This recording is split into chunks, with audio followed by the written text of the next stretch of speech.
What's cracking, guys? This is Bruce Matson, your host of the show, Metric Scout Fantasy Football. And we're in November right now, but I want to give you my top 5 rookie wide receivers for the 2022 NFL draft class. I still get it. They got some games left to be played, but I feel like there's enough information out there to at least give you a rough guideline of the top 5 before we head into bowl season, before we head into those championship games. And I understand these rankings are going to change. We did this last year. They changed almost weekly, monthly, or whatever as we received more data points, as we went over more tape.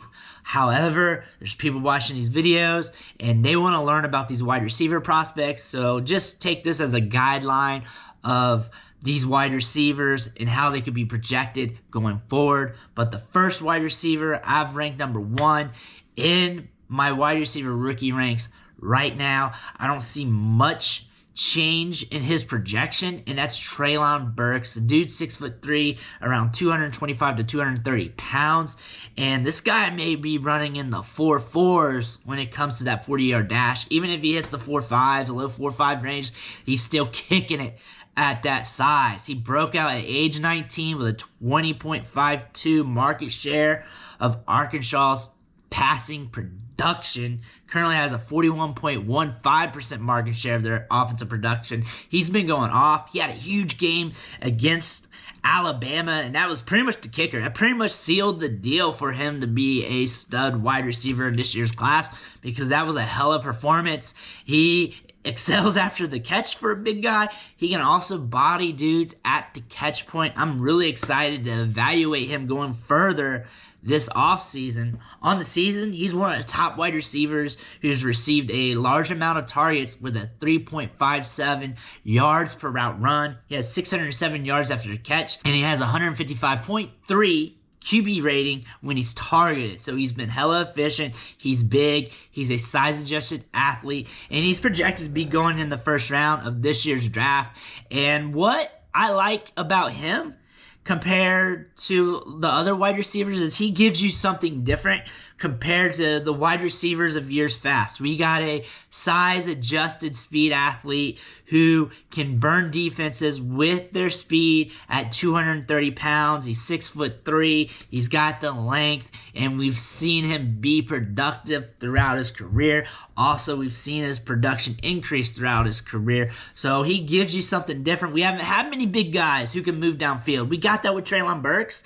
Excited to get one, especially he's going to have that draft capital. We haven't had a first-round pick who's going to run in the 4.4s at around 225, 230 pounds in a long while. And this is going to give NFL scouts something different to scheme for.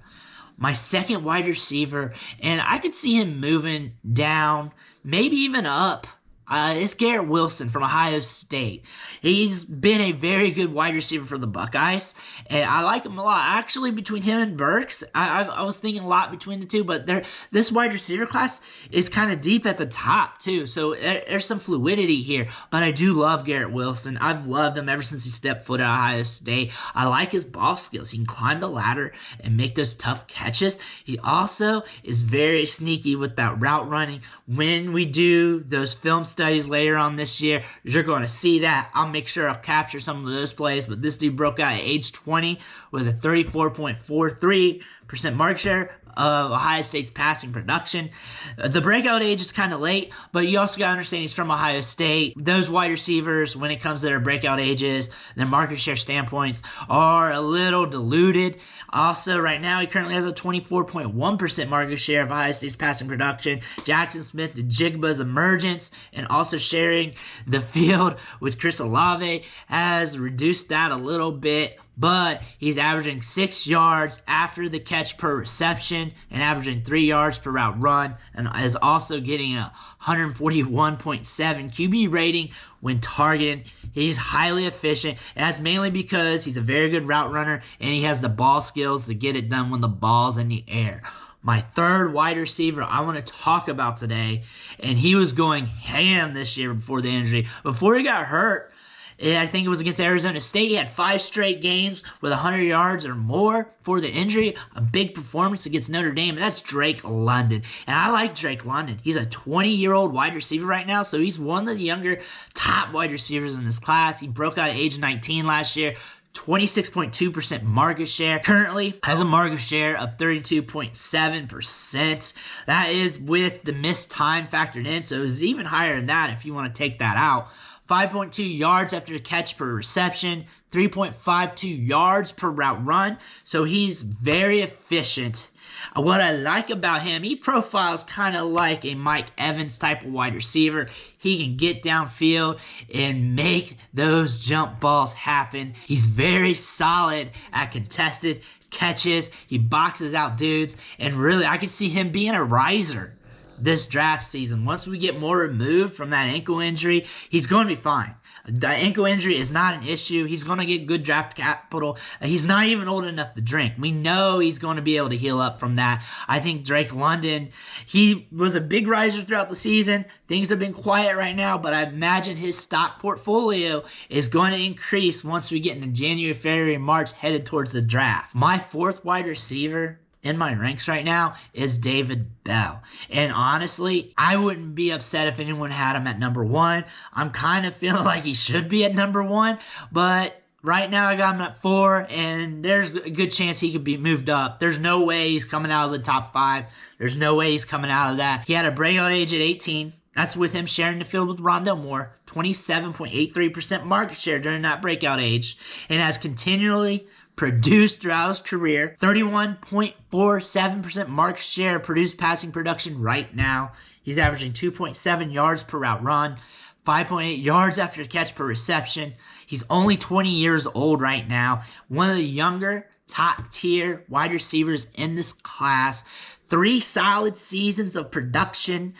From a film standpoint, I don't really see much that he can't do. He can climb the ladder. He can make those jump balls happen. He's shown us against Michigan State that he can be physical, good route running. He can sell those routes, get in and out of his breaks.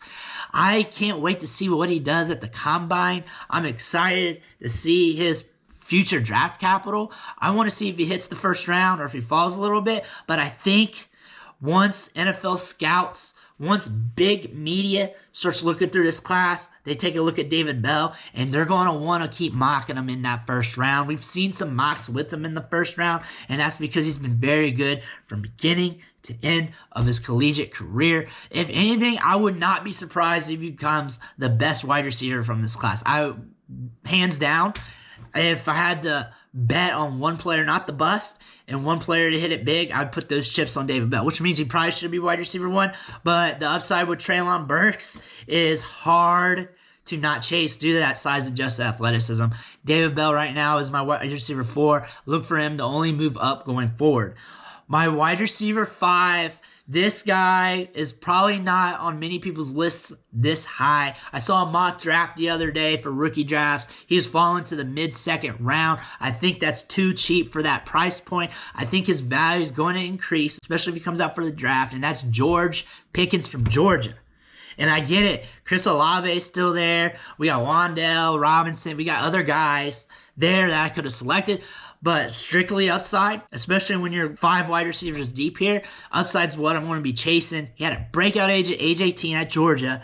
Remember, during that time, he was considered one of the best wide receivers in college football. He tore his ACL this year. During his age 18 season, he had a 23.29% market share. We don't really have any data on him from this 2021 season. Tore his ACL, missed most of the year. Played last week, caught 1 ball. Probably going to see him in the playoffs going forward so he can get some tape under his belt, letting the scouts know, like, hey, my knee's all right, I'm ready to ball out.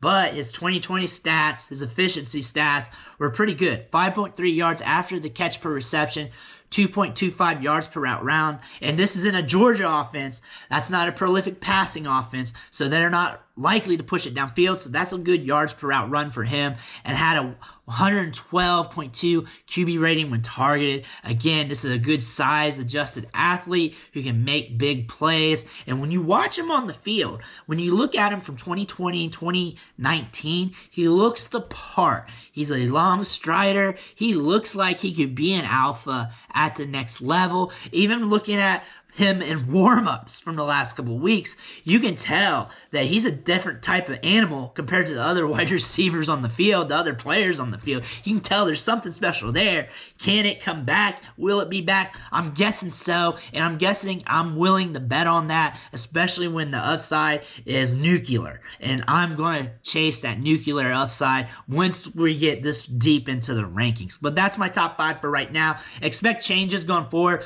because I'm always looking for new information, new data points, analyzing tape. And this year, we're throwing something different. We're going over the highlights, the tape, all that stuff with you guys on air on this channel. It's another reason why you need to hit that subscribe button, because I'm going to give you all the information to get you ready for the rookie drafts, get you ready for the NFL draft. Again, I want to thank you, and I'll catch you next time.